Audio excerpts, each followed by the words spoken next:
mộng, chốt, tinh hoa của đồ gỗ Á Đông. Nhưng để giữ trọn vẹn cái hồn ấy trong sản xuất hàng loạt, xưởng gỗ của bạn đang phải đối mặt với những rào cản lớn.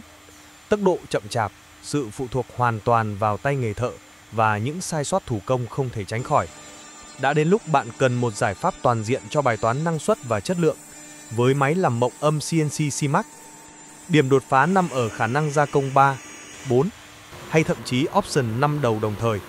Trong khi máy khoan đơn trục truyền thống chỉ xử lý được một chi tiết, SEMAC cho phép bạn xử lý nhiều chi tiết cùng lúc.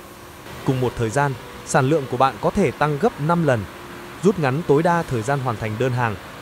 Không chỉ là tốc độ, máy đảm bảo độ chính xác tuyệt đối nhờ điều khiển CNC tiên tiến, linh hoạt tạo ra mọi chi tiết mộng phức tạp, từ phay rãnh cơ bản, mộng vuông truyền thống, lỗ tròn hiện đại, cho đến các loại rãnh đặc biệt theo yêu cầu thiết kế.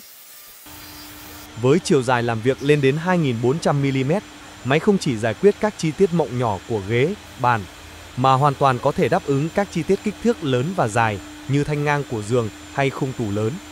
Đây là sự linh hoạt cần thiết cho mọi quy mô sản xuất nội thất. Sự kết hợp hoàn hảo này vừa giữ được cái hồn mộng truyền thống cho sản phẩm thủ công, vừa giúp xưởng của bạn cắt giảm tối đa chi phí nhân công và tăng tốc giao hàng một cách ngoạn mục. Đừng để năng suất là rào cản cản trở sự phát triển của bạn. Liên hệ ngay với chúng tôi để nhận tư vấn chuyên sâu và demo công nghệ máy làm mộng âm CNC 4 đầu SEMAC.